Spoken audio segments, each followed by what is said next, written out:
What's the best gift that your dad's ever given you in terms of material? Material, on my 18th birthday, he bought me a platinum masterpiece Rolex, Okay. which I would never sell it as it couldn't be valued. It's And what about in terms of cars or anything? nothing. Some people would say, what's the point of having money if you're not going to spend it? Well, he does. My dad's had 2 Bugattis and a helicopter, and he's got a yacht in Monaco, but I don't.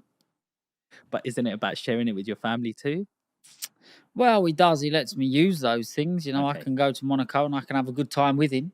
I can have a good time in his Bugatti with him, but it's not mine. I don't own it. He wants you to earn it. Yeah.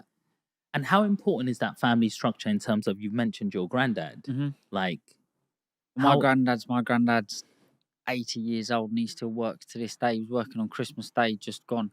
The work ethic has been bred through generations. Now, I never really knew my great-great-granddad, but I've heard stories about him also. They work their fingers to the bone, and it's actually, I wouldn't say it's a problem because it's a good thing, but whatever I do, it over-occupies my mind and I can't stop thinking about it. For example, I've started a WhatsApp group and a TikTok channel, and I'm always thinking about how I want to make this successful, how I want to make it better. And that's been anything. I only use them two for an example because they're new projects. But it's just I can't sit down. If I'm on a beach somewhere abroad, I'm still thinking about what's happening, going on at home. Is there anything I can do on my phone to make that better or make it progress faster?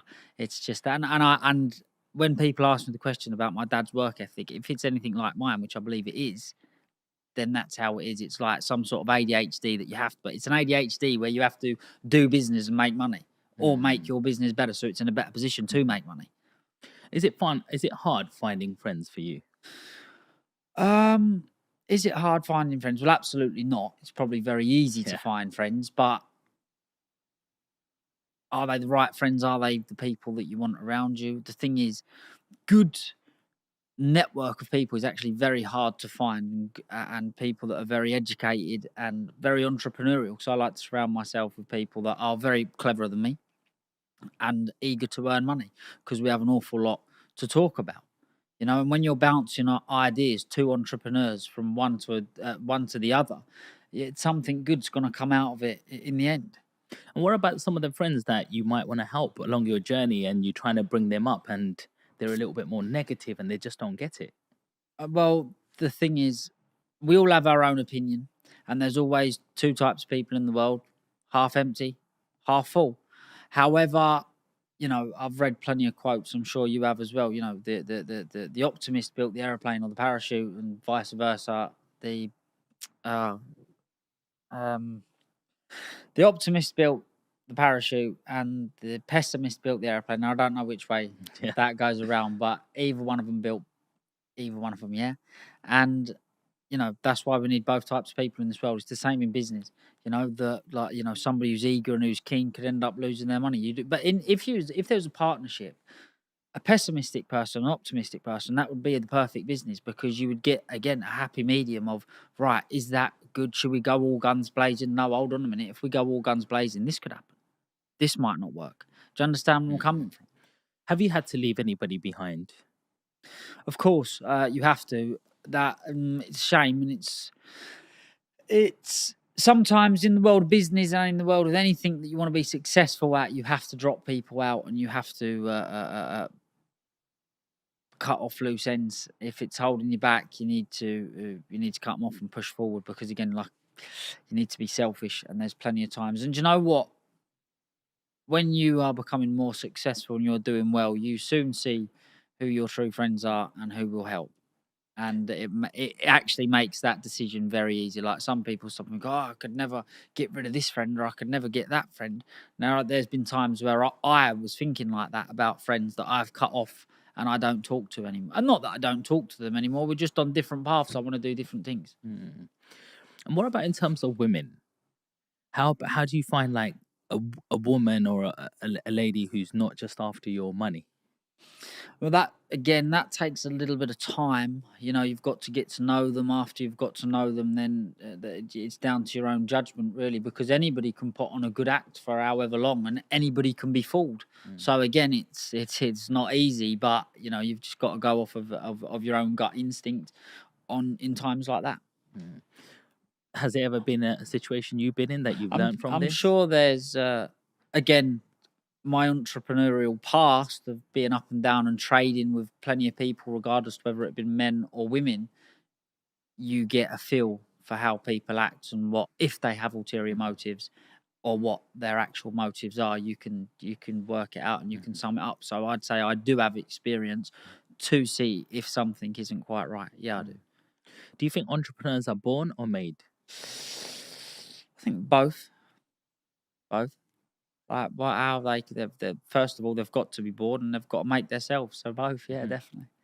But all of the stuff that you sort of learned from your parents and Hmm. homeschooling, in a way, I'm not saying school brainwashes you, Hmm. but school is there to get people through society, Hmm. getting ready to work Hmm. as a worker in these big organization and businesses. But you've seemed to have not gone through that schooling education route. You've learnt off your granddad, who's, you know, someone who's good in business, your dad who's good in business, and you've been around them people, you've learned the art. It's almost like you know body language, Hmm. how somebody's energy is, Hmm. their aura, Yeah. rather than like a robot or someone who's just gone through. I went to school today and I learned about dinosaurs, and it's like, hey, hang on, how's that going to help you? Mm. You're like, well, I was in a van today and I went to try flog some of these rolls of tissues and stuff, and they said no to me.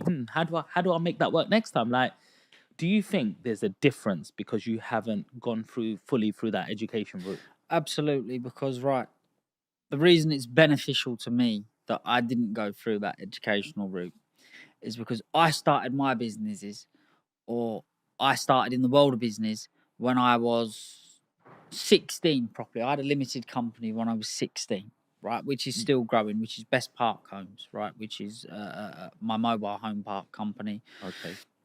which I have two mobile home parks at the moment, which will soon be a portfolio of 5, 6, 7. However, like I say, I started my business when I was 16. If I'm correct me if I'm wrong, but a business isn't supposed to be, or it's not usual. It's unusual for a business to be making a profit within the first 3 years. So if you come out of school and go through college and go to sixth form and you've started your business when you're 21 and it's not making a profit till you're 24, and I started my business when I was 16, it's just I've got 10 years worth of experience, 10 years worth of mistakes that can all help me today. And that's where I think it was beneficial. There's also so much Hmm. education that I would have lost out on. But thankfully, how everything's planned out, I didn't even need the education that I've got. All I needed to do was be able to read and be all right with maths. And I'm Hmm. actually very good, Hmm. right? But all I needed to do was be able to read, which I learned to read and write through social media. And I needed to know how to do maths. That's all you need to do to be a good entrepreneur. Now, you have to learn a lot and you're going to make mistakes and you're going to fail. And in the world of business, failing and not making it success is losing money, which none of us want to do.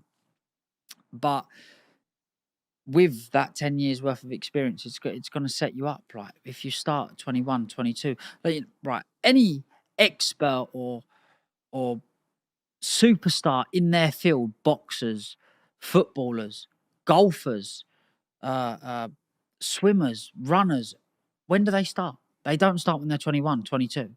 So there are people that do start late and do very well. However, most of them, if you got 100, only there'd be 5 of those. And it's the same in business.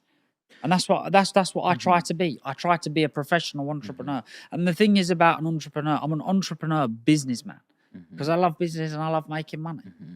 But you're a certain type Hmm. of businessman, Alfie. Like what we're talking about, that's the trajectory people go on in terms of if they're starting at 16 or 23.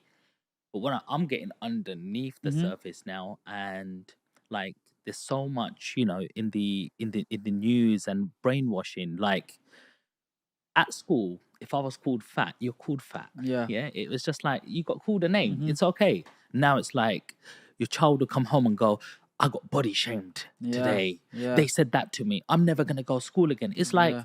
little bit of failure and they Mhm. don't know how to combat it. It's like society looks like it's getting weaker and weaker. Mhm. And it looks like you've got something different in terms of to become an entrepreneur, you've got to be quite solid underneath the skin. There's a lot of stuff that you take in every single day that you just walk straight through.